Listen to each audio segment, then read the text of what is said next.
Welcome to episode 9 of Make a Move podcast.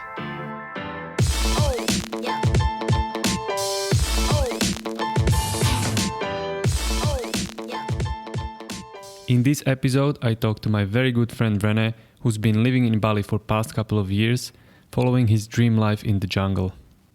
We talk about Rene's life full of fear in the past and how he managed to break the pattern and how he's always choosing discomfort, and he talks about how he went through Dubai, India, Sri Lanka, all the way to Bali, where he is now settled. But once again, enough of me talking. Let me introduce to you Rene.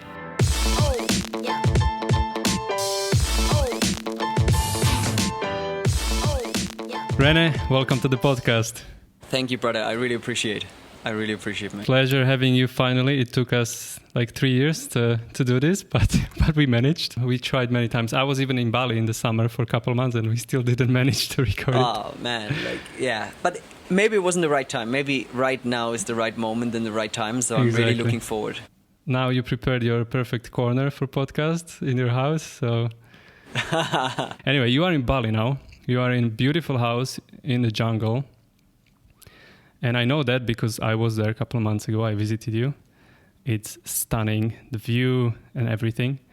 But I want to rewind and I want to go to the beginning and to the reasons why you got to Bali, to whole story of yours, which is very long and I think very interesting. And I think I would start, at least this is the beginning for me kind of you, because that's how I remember you. Maybe you have different beginning. From you being in Germany, because you are from Germany. From you being in Germany, working as a personal trainer. And is that a good place to start for you? Or would you like to start even before that? I think I would just love to touch up on my past a little bit before we dive into that. It's your story, so... And it's not even so much, it's not a big thing. It's not so much about like an event or something. I think it was more like, for people, when we come to the end, to the life I'm living right now, they need a little bit of a backstory, you know? A background story of mine and where I was coming from. And I think what I can definitely say is that I was living a life in fear. Personally, internally. I was living an incredible life externally in a way that how I have been raised up.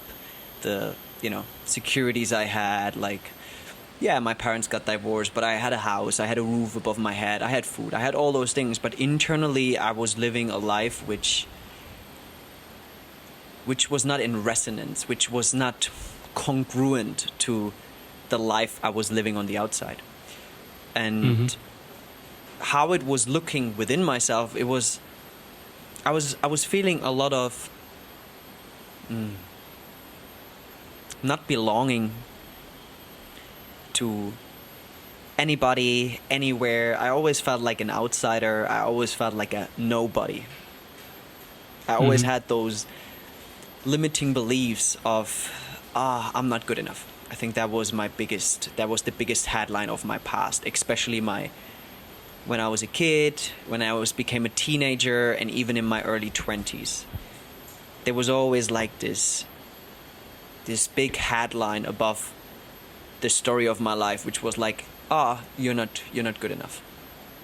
Which didn't hold me back from actually doing some big steps in my life to step out of my comfort zone and really make a change. But most of that also was coming from trying to gain validation from the external. So that was the drive behind a lot of my actions, to get that external validation, to add something from the outside inside, because I felt so empty within. And the reason I bring this up is because when I work with my clients, when most of the people I'm working with, they feel the same. And I'm pretty sure we were talking about that a lot also. It's like this constant belief that we are not good enough, that we have to keep going, that we have to do more. We need another certification until we can start doing what we love, or whatever it is. It's always like this, there's something that's still missing. And that was always my whole life. And to just give you an example of how much fear I had in my life and in how much anxieties. And I would also think, I believe that I also had depression. Luckily, I've never went to a doctor who then labeled me with another illness. And gave you medication and... Yeah, I already been diagnosed with ADHD when I was a kid. What that did to me was like, there's something wrong with me. Look, there's something wrong with your kid. That's what they said to my mom. There's something wrong with your kid, and he has to take those medications to be normal. So there was almost like, and this was like happening over the timeline of almost of my whole childhood, that there was always like those stories of, there's something wrong with this kid. You know what I mean? Yeah. So there was always like somehow a little story. And it's, I'm not saying here that people were screaming into my face, but I remember like a doctor, a dentist. Like I was 5 and the best friend of my mother went with me to the dentist to get it pulled out because it was infected. It was super infected. So it was fucking painful. And the guy, he kind of like pulled it out with any anesthesia. I don't know if this is the right word, but without any kind of like numbing it. Yeah. And I started crying, and the guy said like, don't be a fucking pussy. A dentist in Germany told me not to be a fucking pussy when I was 5 years old. And he was really like raising his voice, don't be a fucking woman and shit like that. Like, so it was interesting because that inner environment I had, it has been created through the experience I had from the outside, where other people projected their own limitations, their own fears, whatever it was they were holding within. They were projecting it back onto me. If it was the dentist, if it was a psychotherapist who told me or told my mom that there's something wrong with me. It was teachers who were like, Rene can't concentrate, like he's really, you know. I started like with the highest, you know, after you graduate from the first 4 years of school, you can then choose to go into different kind of like school. So I was in the highest kind of like school, but I wasn't good enough. So there was always like this constant feed, this constant headline above my head, you are not good enough. So you identified naturally with everything you've been told because you were a kid? Totally. Everything they told you were like, okay, I have ADHD, I'm not good enough, I'm a pussy, all that, right? Yeah, for sure. And the thing is, like, my mom, she was alone. So my mom was alone with me and my sister, and she did her best. And at that time, you know, it was, I'm born 1991. There wasn't social media. There wasn't so much, there was no internet in this way that you could just Google and check out like, okay, what is ADHD really? What is this really? There was like, you know, it's a doctor. The doctor says that this is the case. Okay, I believe it. And, you know, unfortunately, so that's when I've been medicated with Ritalin and all that stuff, you know. The funny thing is how that turned out later in my life when I was a teenager, a young man, like growing up. I had so much fear when all my friends went out to party, to meet up with girls, to do all kind of things. I was so scared of life that, for example, a friend would call me and be like, hey, look, we go into this club, you know, 16, you know, you kind of like you fake your ID, you know, shit like that. And I was like, the first thing that popped into my head was, okay, if I go there, I end up like in a fight. And when I end up in this fight, they're going to kind of like beat me up so bad that I end in hospital and I die. These were the scenarios, the extreme scenarios I was like revisiting in my mind. Like the craziest example is, I'm living in this small town, right? You know Bamberg, you've been there before, 70,000 people. Nuremberg is the next bigger city. This is where all the cool stores are, where you get the good clothes, you know, where you find the good shit. So I always wanted to go there, but I never drove by myself with my car because I was too scared if I couldn't find a parking lot. I was so scared to not find a parking lot, so I never went. These were really like, and it might sound crazy for some people who never struggled with that, but this was my reality. Like my mother telling me, hey, we want to go to this place, can you book a table at this restaurant? I never called them. I was too nervous to book a table in a restaurant because I was too nervous to fuck up. I was too nervous that I would mess it up, which then would prove myself again that I'm not good enough. So I was so into dancing. I was breakdancing. Like breakdance was my biggest thing.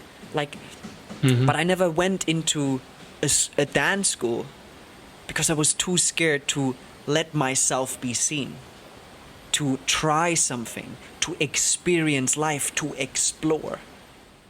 This is absolutely crazy because I literally have similar stuff going on even now. When you were saying about the parking stuff, I legit sometimes don't go somewhere because I'm already overanalyzing and thinking, I don't want to go there because then I'll be in traffic. Then I have to find parking and I'm not going to find parking. And what am I going to do after?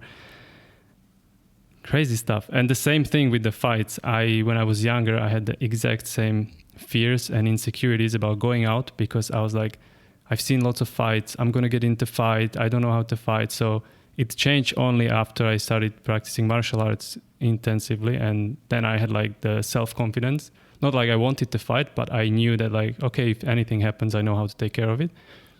But yeah, this is crazy because lots of people, I think, struggle with this shit, but nobody talks about it. No. And I think this is the biggest thing, you know, like especially in our nowadays society where social media almost like is like your CV of life. This is how you portray yourself in life, where there's no authenticity. Yeah, for the good things, for the things that put you on a pedestal, the good traits, but no one is talking about the struggles anymore, which is almost like brushing it under a rug, which then creates like almost like this world of, oh, nothing is wrong. But because we are suppressing it and we're not actually looking at it, we never acknowledge it. And this doesn't allow people to expand beyond it. It doesn't allow people to move through that. And now looking back at this, it was the biggest gift of my life, because now it's happening right now. Now I'm looking back at this, seeing it as a gift, because when I was in it, it was crazy. It was like a horror movie I was living in. And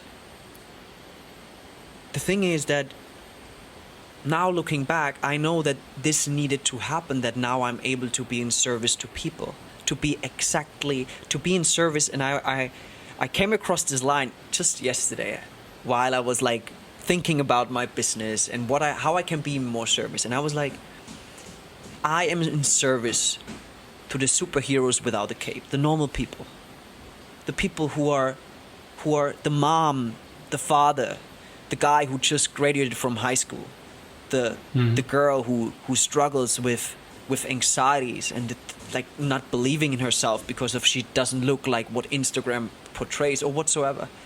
This is the people I'm in service to give them the confidence, the self-empowerment to be unapologetically themselves, because this is what all my message is about. Because our greatness doesn't lie within our achievement, within what we do. Those achievements, they're a representation of your courage to actually follow your dreams, to connect with yourself, to move beyond the limitations that were holding you back in your comfort zone, to then expand beyond yourself. And the reason I'm offering this right now is the reason I'm in service to others. And I'm really dedicating my life right now to this, because I've been struggling with that. This was my story. I know how that feels. I know exactly how it feels when you think that you aren't good enough. When you hit the gym like for 3 fucking years, counting every single calorie, looking like incredible, but still feeling not good enough. Still thinking about there needs to be more muscles. This needs to be more. This needs to be less. But at the same time, there should be a level where you always want to grow, right? For sure. But this is the funny thing, right? The way I look at it is that the moment we are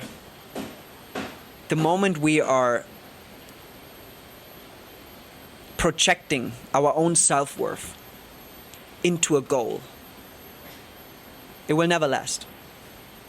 Because the thing is, the moment we project our own self-worth into a goal, into an external circumstance, this external circumstance will change.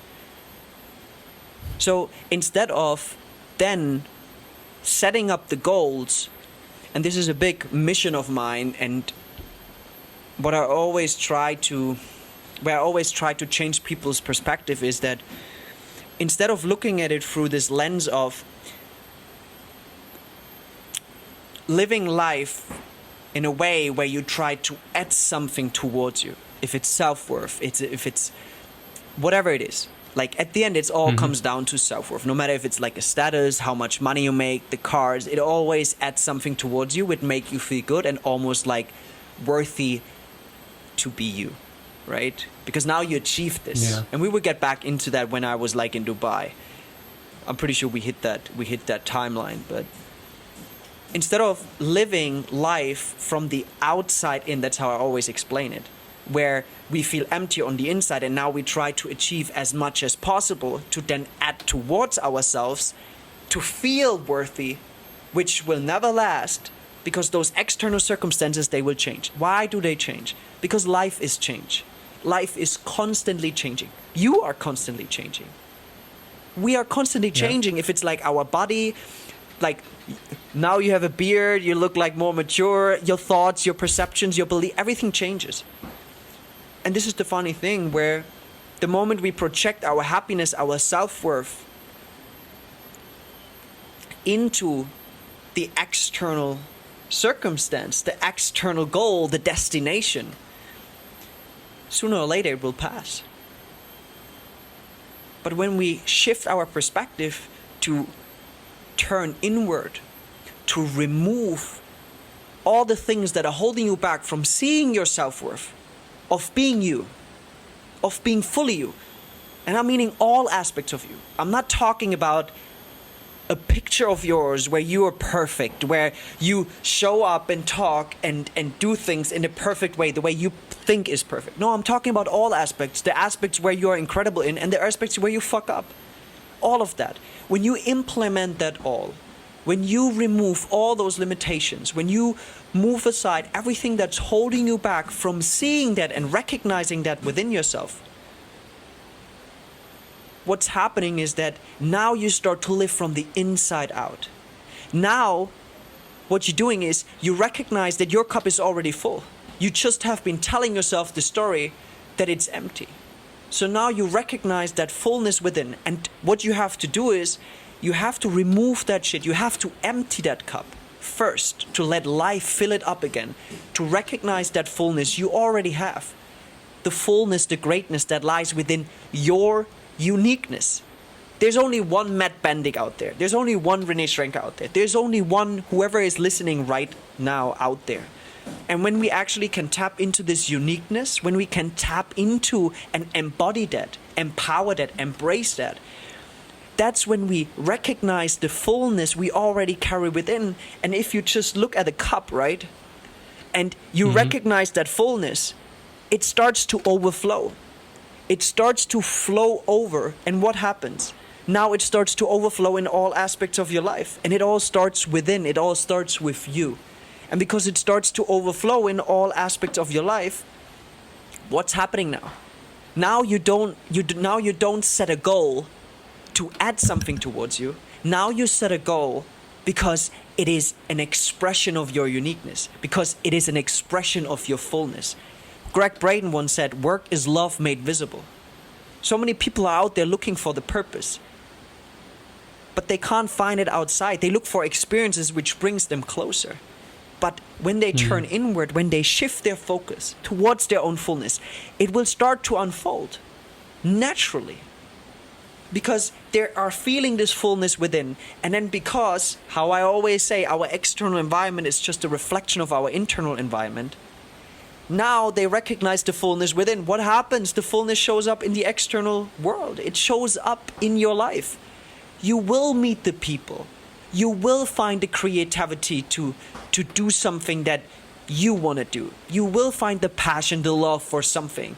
And through then putting in the action, following that calling, that's when you then start living your life from the inside out. So to go back to what you said, but we have to grow, we are expanding anyway. Look at life, look at nature, it's growing all the time. But it's about the intention. I always say it's not so much about like what you do, it's about like how you do it. And the moment when you recognize like from which place you are doing this, to raise your awareness and be aware of like, am I doing this right now from a place of I'm lacking something and I try to add something towards myself, or there's something inside of me which it feels drawn towards that. There's something inside of me which interests me about that. I can feel the passion for it. And then you follow this fullness you feel within. And this is then your guide. This is where you become your guru. That's where you become your biggest guide. And that doesn't mean that you will find inspiration from others, but that's when you start following your path. That's when you start to embrace yourself, who you are, your uniqueness, not Dwayne "The Rock" Johnson, Britney Spears, or whatever. You don't try to be like one of those YouTubers. Now you are yourself. Now you wanna be fully yourself. But so many of us, we believe, and this is like, it comes back to the beginning. We believe that, oh, I'm a nobody, so I have to become someone other than myself to prove others that I am someone. But it's the other way around. Your greatness, your biggest gift lies within you being you, your uniqueness. And I'm not talking about you becoming a next YouTube star, you becoming a celebrity. This is all just programming and conditioning of what everyone thinks is the goal, is like makes you happy. But happiness happens when you can fully arrive within yourself, when you can fully be present and recognize that your fullness is already here. And by and through this, now you go out there, living your best life ever. Not by standing on a stage in front of 1,000 people. Maybe that's at one stage, this is like where you're going to end up. But because you're already living it right now in this moment with your partner, with your dogs, your kids, your job, your family, then if this is happening, it doesn't add anything towards you because you already have it. So now what happens is it's just a reflection. So now it's not this, it's adding something. Now it's this, you're able to take it in, to receive it.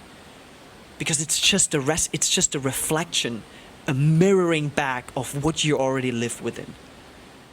This is, I already used this quote in some previous episodes, but I think it was Jim Carrey who said, I wish everybody achieved everything they want in life and had all the money they want in their life, so they would all realize this is not what you are looking for.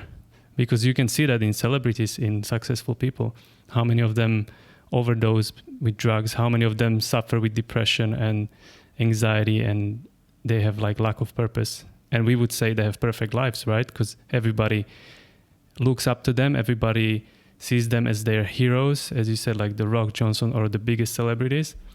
But they're just normal people as well, and many of them struggle with exact same thoughts all of us have. Doesn't matter if you are famous or not.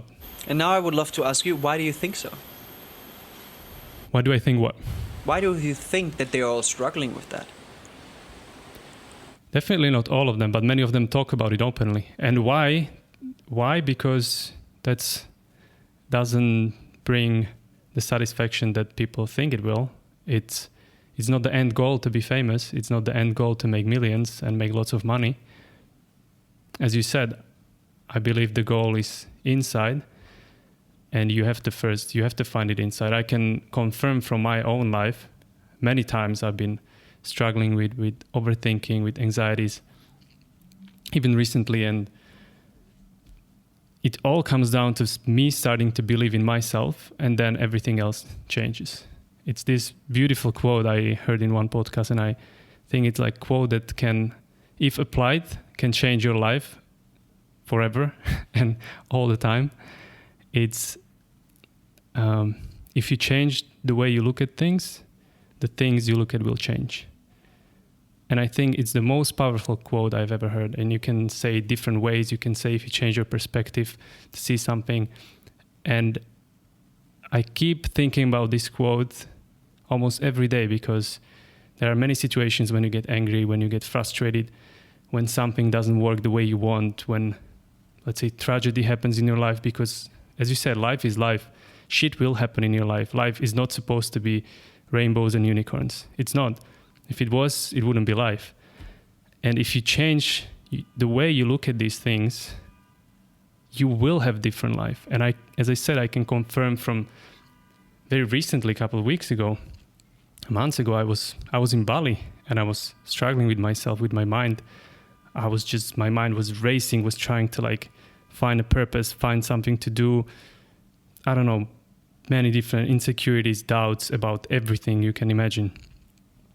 And it all changed only when I started to look differently at things.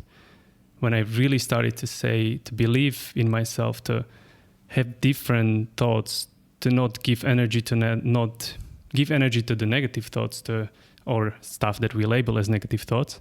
And I was just on a mission. I just like, okay, I know this needs to be done. I just do it. I don't overthink it. So I literally just changed the way I look at these things. And my life a couple of weeks later is different. And it's not different in material way. Nothing changed. It just changed inside. My head changed. My mindset changed. And yeah, I think this is something, I don't know, it's very simple, but it's not easy, because I think many people struggle with, as you said, almost everybody struggles with something. Everybody has their own issues, but majority of issues are in our head.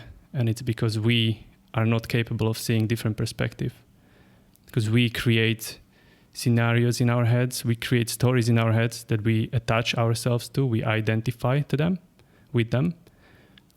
And then, of course, it's difficult when you identify with yourself as a loser. Of course, you are a loser. And then everybody else sees you as a loser.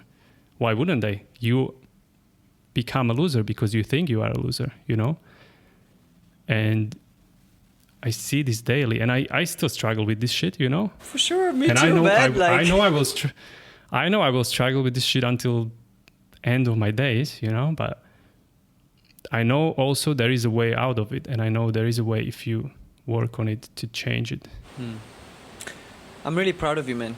Like, we had some conversations when you were here, and seeing you, and the conversations we had before, you know, pressing the record button. Yeah. Like, I'm really proud of you. And it reminds me of a quote by Dr. Joe Dispenza, which says, so many of us want to change the reality we want to live in, but to change the reality we're living in, we have to reinvent ourselves.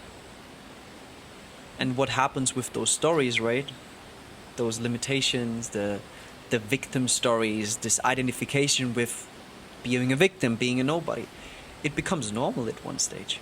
It becomes a familiar inner environment you're so used to live in. And I remember once listening to Dr. Joe Dispenza's, I think Supernatural or whatever book it was, but he was talking about that there's also like a hormonal release that's happening that is attached to those stories you're having. So the moment you try to change those stories, and this is where the struggle comes in, right? I can just tell you, yeah, think something different. Like, you know, just believe in yourself. Like, you're enough. Like, yeah. But the thing is, why it's so hard sometimes is because there's this whole chemistry happening within our body, which we are so used to living in. So to change that, to break out of that, that's what he meant by reinventing yourself. You have to change that chemistry. You have to do things differently. Because I believe that we are a conscious creator. Like, you're consciously creating. Like, you are the creator of your life. If you do it consciously or, like, unconsciously. That's why most of the people, you know, attract the same assholes over and over and over again. Because it is something within themselves which attracts that. You can call it frequency. I don't want to dive into the spiritual kind of like woo language, but it's like an imprint. And because you have that inner imprint, that imprint on the external is just a resonance. And there are so much studies out there on quantum physics which just talks about that. This is not just like woo-woo spiritual shit. This is like now proven through studies. And this is where it comes down to change. To change the habits. To make changes in your life. And the first thing you need to make a change in your life is acknowledgement. Acknowledgement to where you are, and comes down to honesty. And I think this is where a lot of people struggle with. Because it's hard. Like, for me, the hardest thing, no matter if it's like the shit I do in my relationship, the shit I do in my business, the shit I do with my friends, for myself, where I fuck up. Not in a negative way, but where I realize that I'm not in integrity with myself, how I want to show up. It is me looking into the mirror. This is the hardest thing. I can keep myself telling the story, no, I do my best. I do everything I can. Do I? And this is where this radical honesty with yourself comes into play. And this is, I think, where a lot of people struggle with, where it's hard. Because to make a change, you need to first slow down, take a pause, and arrive in the present moment. Where are you right now? Because if you're just telling yourself that you're already there where you want to be, and you're not really there, you're just fooling yourself, you will never arrive there. Because you're not changing the actions that then create the reality you want to live in. So to consciously create, and this is, I think, where self-realizations on my path, of which I, dived into for the last 4 or 5 years since I quit my job in Dubai. It was really about arriving and raising my awareness. To slow down. And I didn't know how my path will unfold, but now connecting the dots, looking backwards, it brought me to a place where it's not just about raising my awareness, but then with more awareness, I'm able now to see what do I choose in my life? Do I choose the old stories? Or do I choose the stories I want to live? And this is where it comes down to rewriting your stories, where you are the director of your life. And you're writing the script, if you like it or not. And this is just how it is. If you like it or not, I don't this is just how it is. You're writing the script. So in the end, you can just keep writing that old script, where you are the victim, where you blame others, where you're diagnosed, where the dentist telling you that you're a fucking pussy. Where this still defines your reality. Or you have that really honest, uncomfortable moment with yourself. And that doesn't need to happen by yourself. I just want to bring that up because it's really hard. This is where it comes down to this pride of I have to do it all by myself. And I'm talking about my experience. I was the one who was like, no, I'd have to do it all by myself. But when we move beyond duality and just realize that we are all just mirroring our own shit back, then by getting help, by being resourceful, asking for help, what happens is that now you are here opening yourself up towards life. What you're doing is you're making a statement of, I don't want to live like this anymore. And I can't help myself out of that. I can't do it by myself. And maybe you tried many times and it doesn't work. It doesn't mean that you're a failure. This is where it comes down to connections, to people who maybe already walked that path, who are a step ahead of you. Not to tell you that you aren't good enough, but to open yourself and ask for help. Where it comes down to being in service for each other, supporting each other. Not separating each other and fighting each other, where it comes down back to union, to connection. To being able to reach out and be like, fuck man, I'm struggling with this. I'm struggling with this and I don't know how to overcome it. And the beautiful thing that's arising from that is that now, because you're acknowledging it, now you say, I can't do it by myself. Or maybe you can. You're arriving at a point in the present moment. This is what Eckhart Tolle is talking about, the power of the now. It's not just a concept we have, I'm drinking my tea mindfully. No, it's not about this. It's about recognizing that everything starts and ends in the present moment. Because you're acknowledging in the here and now you're able to make a decision in this moment. Our decision, and I love this story. You know The Peaceful Warrior, right? Dan Millman. Yeah. I've read it a couple times. It's incredible. I was listening to a podcast episode with him and Brian Reeves. And he got interviewed. And he was telling the story where he was living with a saint. And the saint gave him 2 roads to walk. 2 roads to go. The one was kind of he was able to see where it goes. And the other one was completely unknown. He chose the more comfortable ones. Which, that's not what it is about. But the saint said, which path do you choose to walk? And then Millman said, the left one. And the saint said again, which path do you choose to walk? The left one. Which path do you choose to walk? And he said again, the left one. Which path do you choose to walk? The left one. Which path do you choose to walk? And he made the first step. And then the saint said, now you're walking the path. It's not happening up here. By thinking about it, you're already doing, like by being in the present moment, acknowledging where you're at right now. And not looking at yourself in a way that you're a failure. No, by expanding your perspective to see that, okay, this is where I am at. This is where I am right now. You are regaining that power. Because in that moment, you choose yourself. You choose the present moment. You choose to acknowledge where you are right now. And how can you make change in your life? To acknowledge where you are right now, to then decide which path do you want to walk. You need that moment when you come to that split of road, where you have to stop and decide which one do you want to walk. You need that moment of slowing down, stopping to take a break, check in with yourself, and then choose which path do you want to go. This is what I meant. This is what I meant by everything I just shared.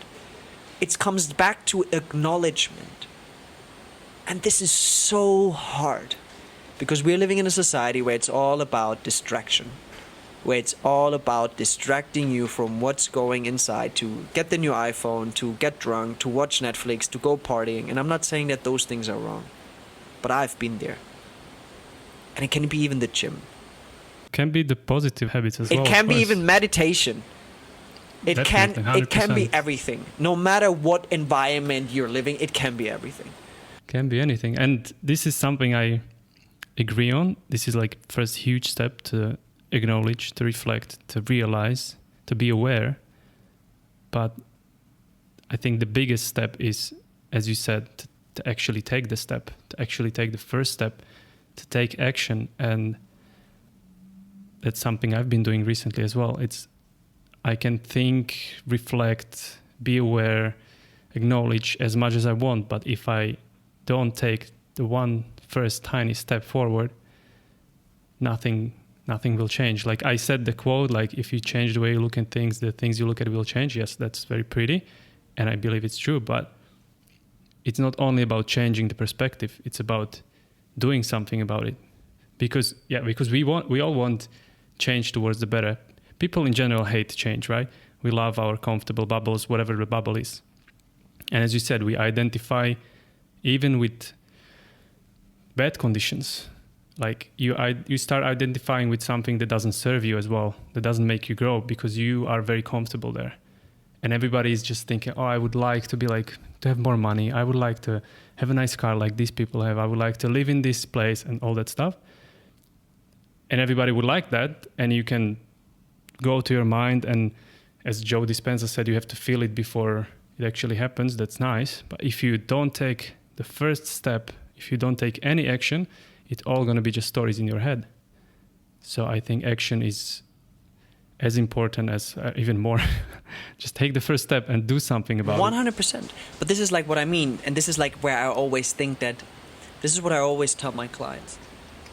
So many of my clients, they make those small changes. I give them practices. I give them tools. I give them exercises to do. Small things. It's not a big thing like meditating 8 hours per day or whatever. It's like the small things. And the funny thing is, we are so conditioned in our world that the steps always have to be big. It's always like a big step, like that it's about doing. Yeah. And this is like where I agree to disagree with you to a certain level, because I believe that it's really important to do that step, right? To put that action in. But the first thing is to stop, to acknowledge where you at. Why? Because otherwise you just walk wherever you like. So many people have no idea where they walk. And it's not about like defining your life. That's not what I'm talking about. But like I said, like you come to a crossroad where it's about like a choice. And the choice is made then through the action. But you first have to come to the place. And this is what I mean by you are the conscious creator of your life. This is where you create your own reality. What kind of life do you want to live? And it brings me back to this quote of Marianne Williamson, which starts, our biggest fear is not that we are inadequate. Our biggest fear is that we're powerful beyond measure. And so many of us, when we even ask people, what is your biggest dream? I remember when someone asked me, what is my biggest dream? I remember thinking like, yeah, Rene, like, you know, don't think too big. Like, you should be humble. Like, it's a dream. It's a fucking dream. I can dream as big as I want. It doesn't matter. But I could already see how I was limiting myself with those upper limits, which comes from mostly, for me, it was a belief of I don't deserve this. So many people, this is what I mean, like they're scared of being powerful beyond measure.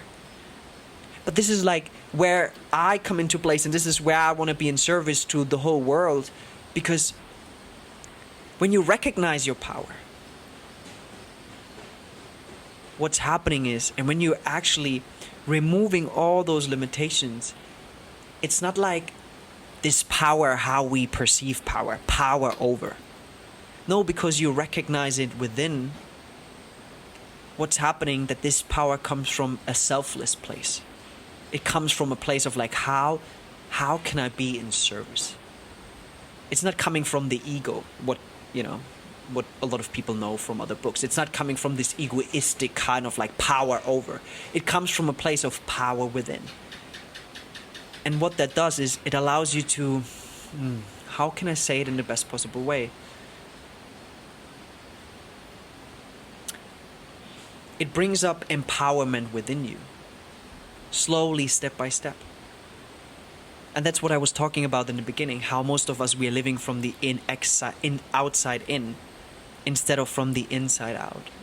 And that's why this first step of slowing down, taking a moment, of raising your awareness, that then you can connect with your heart. Because we are so conditioned to live up here, we are so addicted to thinking. But when we create space up here, we're able to connect with our heart again, which is beyond the information that our mind can grasp. So now we are able to make a decision which is in line with our truth. And with that, now you're slowly following your calling, no matter how that looks like. Now, and through this, and this is what I discovered on my journey, by, quitting my job in Dubai, over the phone, in holidays, by going to an Indian ashram, like living in Sadhguru's ashram, by living in a Buddhist forest, by doing those steps, by following my calling. And I always, like yesterday, I did this beautiful exercise with my fiance. And she was going through my whole story since I was quitting my job in Dubai. Like, what were the main things that were coming across your life? Oh, the bravery to do the fucking hard things. I always did the hard things. If I would have told people, you remember that, right? For those people who don't know my story, I was living in Dubai for a year, living that fancy lifestyle. Like, that's where we are trying to get to. Yeah, like, I don't know, maybe we can cross it here. But I was living in Dubai, and I was living that fancy lifestyle until I felt so much emptiness within myself that I couldn't bear it anymore. And then things came together that I ended up like having a 2-month holiday where I ended up in Bali, which changed my life completely, expanded my perspective. Mm-hmm. Being in touch with people who live a complete different life than people in Bali. There's 9 to 5, hustling. I was working 14, sometimes 10 to 14 hours per day, 7 days per week. Yeah, you were a personal trainer in Dubai, right? Yes, I was a personal trainer in Dubai. And I remember my days were packed. It was just about that. And what it was about is like making a certain amount of money. Because when I have that amount of money, then I'm happy. And for me, it wasn't $1 million. For me, it was a small amount, like which I thought when I was 17, that if I have that money, if I have those clothes, if I have that lifestyle, then I'm happy. And I had that with 27. Luckily, where some people reach that when they are 50, having a house, having a family, having responsibilities they have to follow up onto. And I had that privilege that life gave that to me so early that I had a moment of, wait a minute. I had that moment. I was really like this, wait a minute, like, is this all to life? Like reaching all those things, like, come on, that can't be. I thought it would be that blissful. I would be happy. And I was for a while. But then sooner, like I said in the beginning, it all changes again. Because I projected my own happiness, my self-worth, all the things I thought I would gain from them, which would be then ever present, they pass by. They were passing by like a cloud. It came into my awareness. It was here, and then it just left.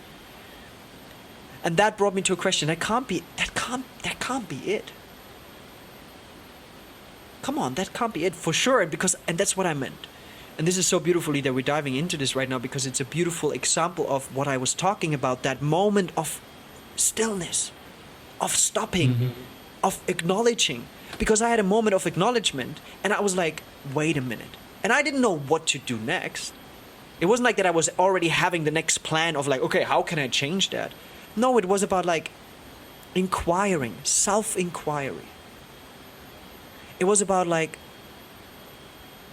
I was really asking is that like the big question, is that all to life? Like, I mean, okay, now I make this much money, and then I make more money, and I have more clothes and more cars, and I was driving the shittiest car. I didn't give a shit about cars. It's not my thing. I was driving that small, you remember my little car, but Yeah. But it was all about those things with like, okay, I have more and more and more, but in the end, it's just the same bullshit. It just comes the same thing around, because I was doing that already my whole life for 26 years. When I was climbing up that ladder, when I was when I had that body, which I thought, which gained attraction from women. And then it turned over from this physical attraction, how I should look, towards, oh, now it's about business, the status. So then I became the sports manager for one of the biggest gym franchises in Germany. Like being the head of like the sports segment, having a car, getting the car, all that shit. You were giving speeches and stuff like that, right? Like, yeah, I was training like 330, whatever, how many trainers from all over Germany who were employed within that gym. I was training them on a stage. I was giving a speech in front of 500 franchise partners. And I'm definitely not proud of that speech, because I was shitting my pants, but I was doing it. And the funny thing is, now looking back, I was always stepping out of my comfort zone. For sure, I was doing it. Now I would say I was doing it from a place of trying to add something, trying to gain validation. And this is I think I just would love to add a little bit of a piece, which I think is really important. There is no right and wrong. There is no right and wrong. Whatever your journey is, wherever you are on your path, no matter if this is now coming from this place or from the inside out, or from the outside in or the inside out, keep walking. It was all part of my journey. It's not a right or wrong thing. It's just about, like how I said, it's about at one stage I want you to rethink the place where you're coming from. Because that's, like you said, right? You brought up this beautiful quote. It's about like how you look at things. No, what was the quote? Like, if you change the way you look at things, the things you look at will change. It's about how you do things, how you look at it. So at one stage, this twist is happening. And it can happen through this podcast. It can happen later in your life. It doesn't matter what you're doing, because this is your path. I'm not here to tell you this is the right or the wrong thing. Because we are already in a world where we think like, oh, am I doing this right? Should I watch another 300 YouTube videos to actually figure out how I should do it? Do it your way. Just do it. But at one stage, just check in with yourself. From which place are you doing it? So I just wanted to add that real quick. But to get back to that, like I was doing all those things, you know what I mean? So at one stage it turned and shifted from this, oh, how I look, towards, oh, now it's the status. And at that time, and I think I should definitely tell that story, because like stepping out of my comfort zone, I don't know why, but I think I just love the extreme. I'm so extreme the way I'm living my life, and now it definitely calmed down a little bit with 31 years old, you know. But I remember, maybe you even remember, I don't know if we already were friends at that time, but I don't think so. I remember living in Landsberg, working for that gym franchise, right? And I was like... You were still in Germany, right? Yeah, I was in Germany. Yeah, no, we met only in Dubai. It was the south of Germany. And I remember like posting that picture where I was sitting crossed, like, or I was doing a headstand. I was getting slowly into yoga. And it wasn't like that I was already thinking about what is awareness, like spirituality. These words weren't in my field yet. But I remember slowly, discovering Headspace. And I even remember buying a book. It's so funny now looking back how it infiltrated my life without me being aware. I even bought a book which was like those big photographies of India. And I put all those, even like on my Instagram, there's still this picture where I'm meditating. In my whole wall, I put those pictures up. on the wall because there was something inside of me. And at that time, that was 2000, oh God, 16, 15. And I was already quoting the Bhagavad Gita. And I was quoting it in this way, you know, like, oh, let's just drop a fucking epic quote. Like in this way, not even like knowing what it was all about. But I was dropping it. And at that time, I remember looking at my phone, getting a comment from a company in Dubai, reaching out to me underneath an Instagram picture. Hey, would you love to work for us? I like what you're doing. Would you love to work for us? And I remember being on my way to Aldi, getting some groceries, and I called my dad. I was like, bro, like, I didn't say bro. I said, Dad, like, what the fuck? Like, I don't know. And I wrote back. And that's how I ended up in Dubai. That's crazy. Like, it started like that. Like, and that's what I mean. When you open yourself up. Because at that stage, I somehow felt this is not really what I want to do. And it was not that I didn't have a plan, but I somehow took a moment of like, is this really where I see my... And I remember it was that point where I was inquiring, do I see my future here? In that in that company? Do I see myself here? And I was inquiring, and it wasn't like that I already had an answer, but I somehow felt like already within, because I was acknowledging that question, there was like something inside of me which was like, I don't think so. And that I believe, and this is just like me just assuming, but it opened a door to then let this come in. And then, you know, it ended like me going to Dubai, visiting our friend Sophie to just stay there, have an interview. Like, and the crazy shit, I didn't spoke one word English. Not one word English, guys. And I remember that, like, it was my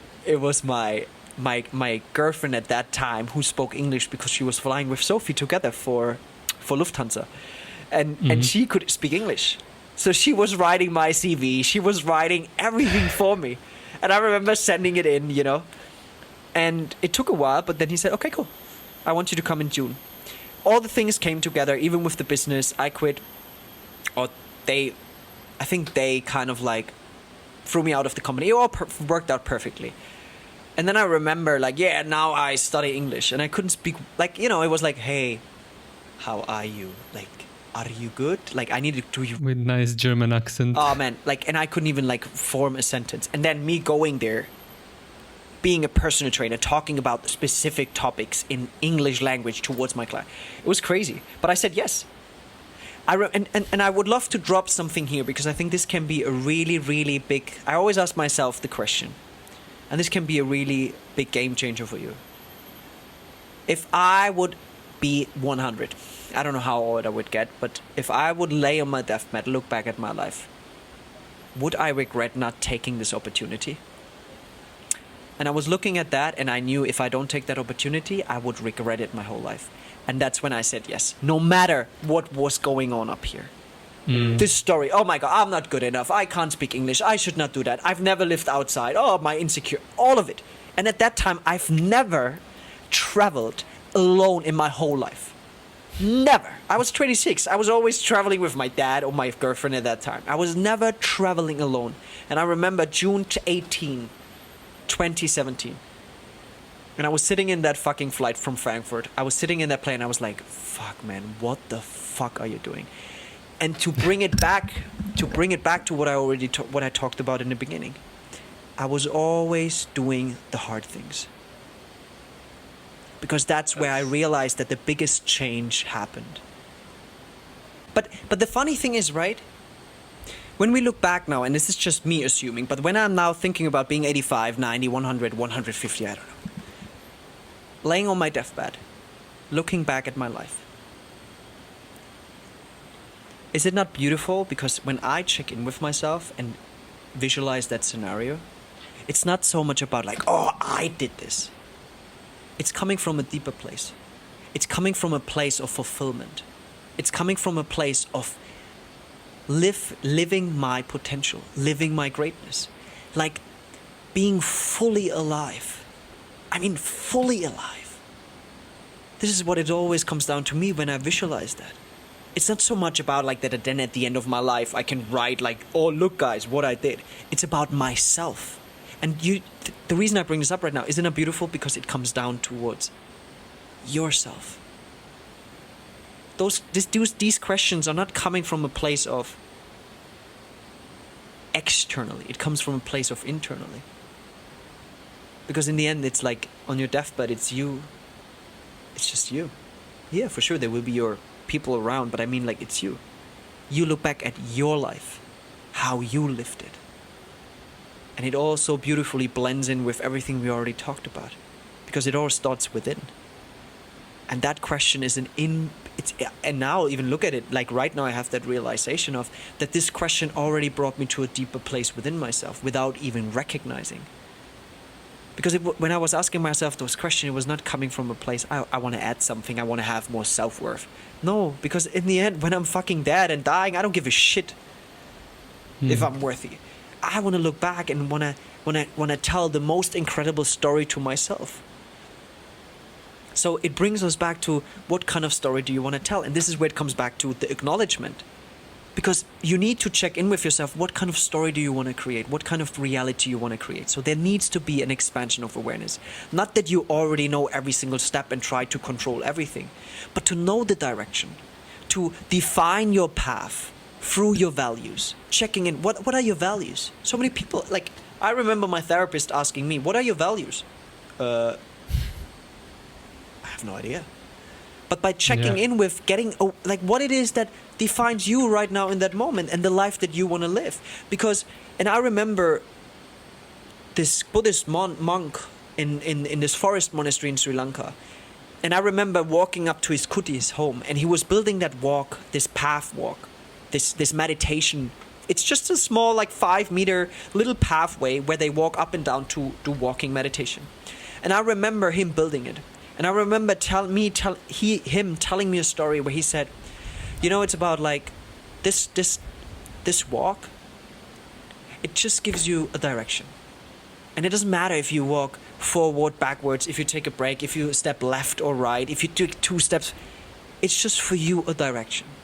It allows you to stay in your lane. And sometimes you will step out of it. So now you have a resonance where, or you have an anchor, a milestone for you to be able to step back in. So that's what I was talking about in the beginning. It's not so much about like knowing every single goal, every single step you do. But it's about like checking in with yourself. What are the values you're living for? You want to live after? What are the things that you want to bring into this world? What kind of things do you like? What is it? What kind of life do you want to live?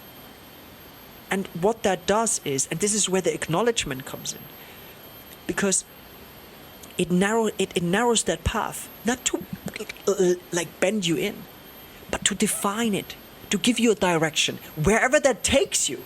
And this is the beautiful thing. This is how I'm living my life. I don't know where I'm going to be in 10 years. If I would have like set up a goal 5 years ago, then I think I would now have a business in Dubai and all that kind of shit. It would have never brought me where I am right now. This is where I always open myself to the unknown, where I always open myself to the opportunities that come my way by following my path, by just doing the steps, by first of all defining which direction do I want to go. Which direction do I want to go? And I do this exercise within my mentorship with my clients, which is called Compass of Truth. Your truth, to define your truth, which you want to live. Because what that does is, and I always define it as a compass, it always allows you that when those moments, those big decisions in your life come, right? Where it's about like, do I choose left or right? Do I choose the old stories or the new life I want to create? You need to have something you can check in with. Because like you said, and that's what I meant before I agreed to disagree with you, because otherwise you just walk in the same direction. You do unconsciously follow those old steps again. But if you have almost like a tool to stop, to check in with yourself and then redirect yourself back on your path, not the path that has been defined by your parents, by society, but your path. This is where self-empowerment comes in. This is where you take back that power. This is what I mean, that how you slowly start to recognize that you already have everything within yourself. This is where you gain that self-worth, because you trust in yourself. You connect with yourself on a deeper level, and by having a tool which you can use to then decide what step you're doing, And I'm not talking about having it defined and structured and an agenda, and that's not what I'm talking about. Not this approach the way we normally approach, but to just know, fuck, no. And this is now how it all comes together. The acknowledgement, the break, the tools, and then to do the hard things. The things I did in my life, if I would have just followed my mind, if I would have followed the friends who were telling me out of like so many things, the people who were telling me, no, you can't do that. Your family. The society, everything.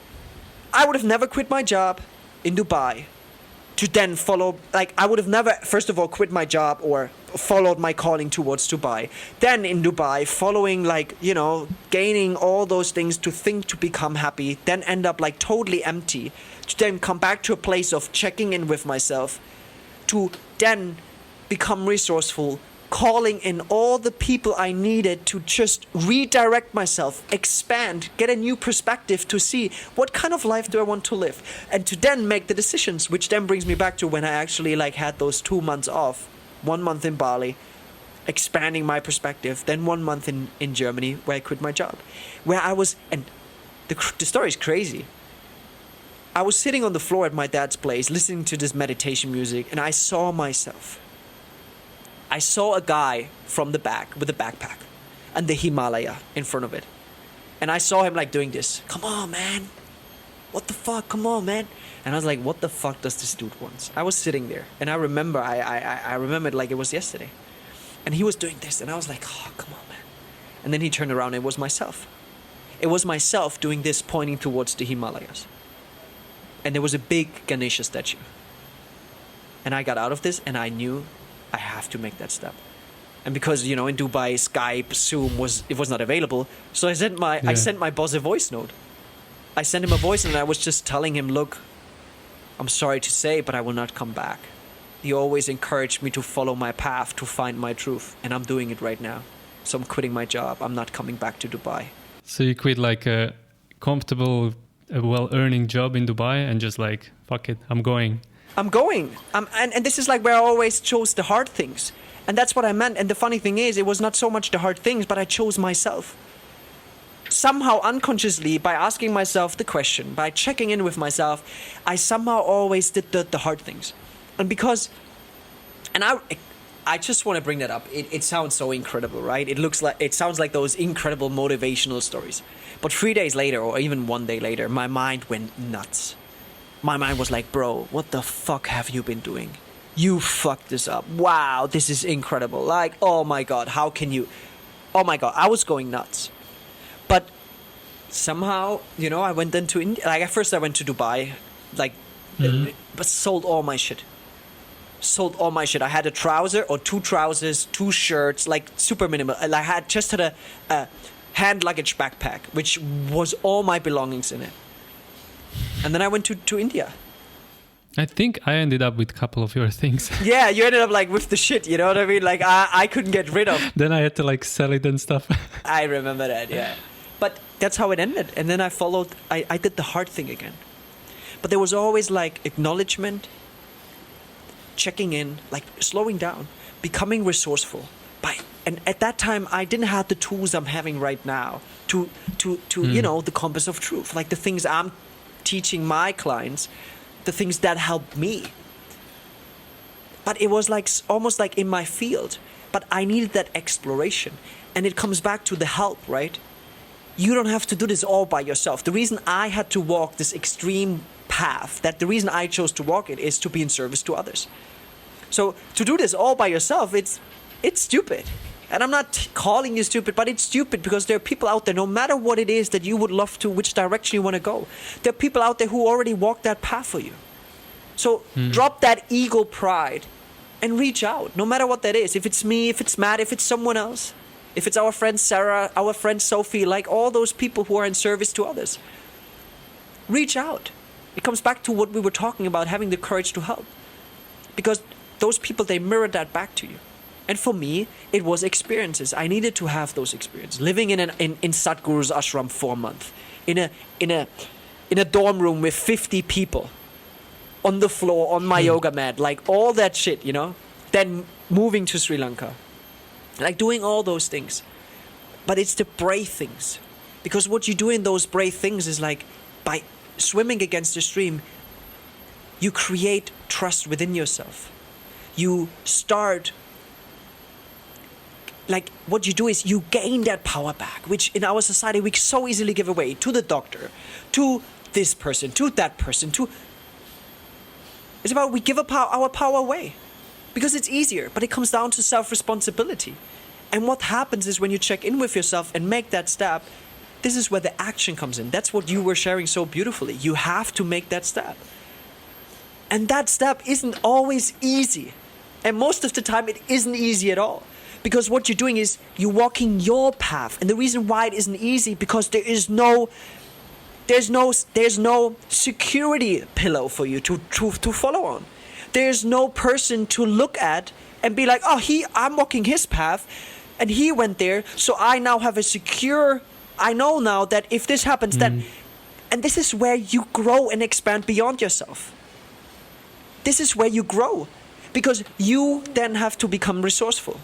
This is where you grow beyond yourself and expand beyond yourself. This is where you create your own reality. And the beautiful thing is, you're not ending up at the destination, at the goal, by reaching the goal. Do you see how it's the path? Do you see how it's every single step that brings you closer within, which then you start embracing more and more within yourself, where you gain more and more power within yourself? It's the path that then becomes the goal. It's the path that allows you then to reach the full ripe fruits of the tree you planted with every single step. The seed you watered by following your path, by following yourself. By doing the things, and it's the small things you do. It's the hard things, but it's also the small things you do on a constant day-to-day basis. Isn't it crazy how majority of people actively avoid taking the hard path and taking the uncomfortable path? You will eventually get somewhere anyway, maybe somewhere where you don't like, even by doing nothing. It's everyone's path, man. Like, everyone has their path, and you know, I love Conor McGregor. Like, right now he's kind of a little bit fucked up in my opinion, but at his pride, when he had that mentality where he manifested all that shit. I remember a speech where he was predicting his KO towards Jose Aldo in the first round, exactly how he was doing it. He said he will come in, he will kind of like overload on the right, and I will punch him with the left. And he did it exactly. That was like a few seconds, right? It was a few seconds. It was 5 seconds in. Yeah. And I remember afterwards, there was this, I remember that motivational video, and it was so empowering. Boomy. Sorry, guys, like my dog. Hey. It's okay, she can join. I'm sure she has good stuff to say. Yeah. So what came in was, there was this after this talk, this post interview, right? And he said a bunch of things, but what he was saying, that some people will take inspiration from me and they will grow and expand, and some people will not. So what the people I'm talking to right now, no matter where you're on your path, but I'm talking to the people who will take inspiration from that. Because if I try to change everyone's path, some people will follow society and, you know, the easy way their whole life. And that's totally fine. There is nothing wrong with that. It all just comes back. If you look back at your life, if you think about the deathbed, it comes back to that question. And if you say, look, I just like to watch Netflix and I just love to do all those things, and I'm watching Netflix. But if I like to do all those things I'm doing right now, keep doing it. But if there's something inside of you that wants to just feel empowered, just go for it. Just discover your greatness. Bulan. Hi. I think it comes down to the feeling, like, I hit this spot many times. You hit the point when you just like, you cannot live the way you're living. You just know there needs to be change done, and you need to do the change. You need to make it happen. Yeah, some people just don't reach the point, and that's fine. As you said, like, if they're comfortable with how they live, but I'm watching Netflix. I had periods in my life when I was sitting on a couch and just watching Netflix and doing nothing. I was doing, and this is all part of it. This is all part of it too. So what I'm trying to say here right now, just because this doesn't resonate with you right now, doesn't mean that you will not end up like inquiring or whatsoever. Like what I said before, when I was 26, I think the word spirituality wasn't in my field, like checking in, stillness, turning inward. What the fuck? And now I look at my sister or other people who are already like 18, 20, who are now... But this is like what it is. And this is like the beauty of our unique path. Yeah, it's just incredible. And I think what it comes down to, what I realized, and the reason I had to walk the reason where I ended up where I am right now is to do that over and over and over again. What I shared, the acknowledgement, the checking in, being resourceful, doing the brave things. And it's not so much about like now, if we go into the hustle mentality of, don't settle for less. That's not my approach. Because, and this is like where my way of living comes in, by being in the present moment, by recognizing that you already have everything within, by living in the here and now and expanding from here. Now, instead of like, don't settle for less, it always comes with the approach, there must be more. It always driven by here. But now, because you start to enjoy every single step of your path, now you are not focusing, but you are aware of the path, because now you're living in the present moment. You're checking in with yourself. What's happening is that you're able to see it. You're able to see the path unfolding. You're able to see how the tree grows. Now you're able to be fully here.